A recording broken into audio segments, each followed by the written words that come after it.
ወክና አድርግ አሁንማ ዘነች ህንጻዬን ሁሉ ላሳይኝ በሌላ ኑር ሰቦ ብር እናቴ እንኳን አላህ ለእናት ለአባቷ በቃት ደስ ብሎኛል ወላሂ እንኳን ለእናት ለአባቷ በቃት እንደነ አንዳንድ ሰው ንግግር ግን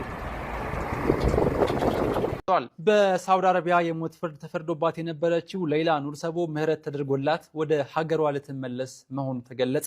በሳውዲ አረቢያ ፍርድ ቤት የሞት ፍርድ ተፈርዶባት ለበርካታ ዓመታት በአስቸጋሪ ሁኔታ ውስጥ በእስርና እንግልት የቆየችው ኢትዮጵያዊቷ ሌይላ ኑር ሰቦ በምህረት ወደ ሀገሯ ኢትዮጵያ ልትመለስ መሆኑ ተገልጿል። ኢትዮጵያዊቷ ሌይላ ኑር ሰቦ ወደ ሀገሯ ለመመለስ የሚያስችል የበረራ ፎርም እና ሌሎችንም አስፈላጊ መረጃዎች ሙሉ በሙሉ ሞልታ እንዳጠናቀቀችም ተገልጿል። በዚህ ምክንያት የፊታችን ሰኞ ሰኔ 22 2018 ዓመተ ልደት ወደ ኢትዮጵያ እንደምትመለስና በትናንትናው ዕለትም ወደ በረራ ማቆያ ክፍል መዛወሯም ነው የተገለጸው።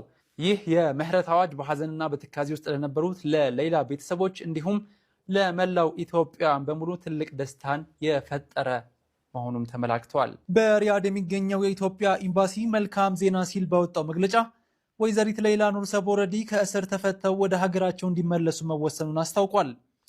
ወይዘሪት ሌይላ ኑር ሰቦ ረዲ የተባሉና በስራ ምክንያት ከዛሬ 13 ዓመት በፊት ወደ ሳውዲ አረቢያ ለስራ የመጡ ዜጎችን የሰው ህይወት በማጥፋት ወንጀል ተከሰው በክስ ቻርጅ ቁጥር 13456902511 በሳውዲ አረቢያ ሪያድ ከፍተኛ ፍርድ ቤት በዋለው ችሎት ጥፋተኛ ናቸው በሚል በሞት እንዲቀጡ የፍርድ ውሳኔ አስተላልፎ እንደነበር ይታወሳል።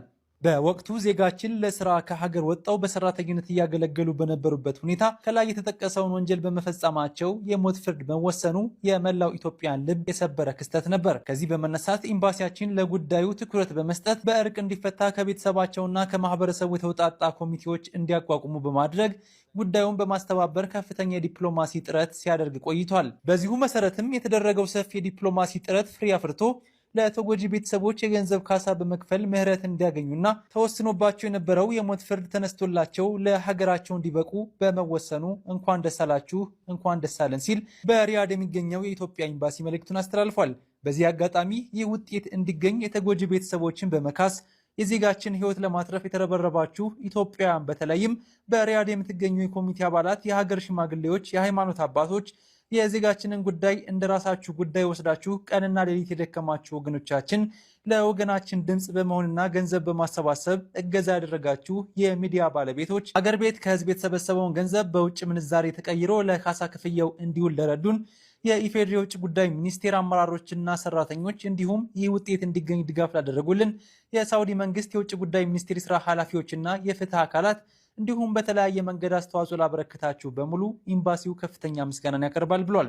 በተመሳሳይ መልኩ በተለያዩ ወንጀሎች ክስ ተመስርቶባቸው በእስር ላይ የነበሩ 1665 ዜጎቻችን ሚስዮናችንና የጅዳ ቆንስላ ጽህፈት ቤታችን ባደረጉት ሰፊ የዲፕሎማሲ ጥረት የክስ ሂደታቸው ተቋርጦ ወደ ሀገራቸው እንዲመለሱ መደረጉ ይታወሳል።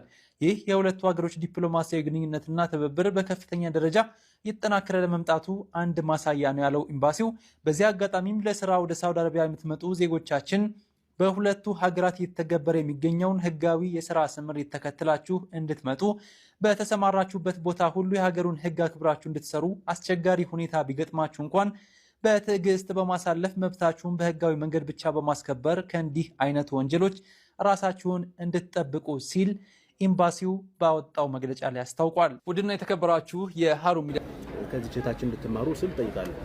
ፈቃደኛ ከሆነች ኢንተርቪው አደርጋታለሁ። ስንት ዓመት እንደቆየች፣ እንዴት እየሰራች እንደሆነ፣ ኪራይ ምን ያክል እንደሆነ፣ ምን ያክል በወር እንደምታገኝ፣ ምናልባት እኮ አረብ ሀገር ከምታገኘው በላይ ልታገኝ ትችላለች። ለሌሎችም እህት ወንድሞች ብርታት ነው ነው ይሄ ወንድም እዚህም ጸጉር ቤት ያሉ ወንድሞች ብዙ አረብ ሀገር የነበሩ ሰዎች ናቸው። ሱብሃንአላህ። እና ኢንሻአላህ ፈቃዳቸውን ካገኘው በቀጣይ ኢንተርቪው አድርጌ ከአረብ ሀገርና ከዚህ ሀገር እንዴት ነው የሚለው አሳውቃችኋለሁ። ይሄ እንደምታዩት ማሻአላህ ምን አለ። ይሄን ቪዲዮ ሪፖስት ሼር አድርጉ። በቀጣይ ቪዲዮ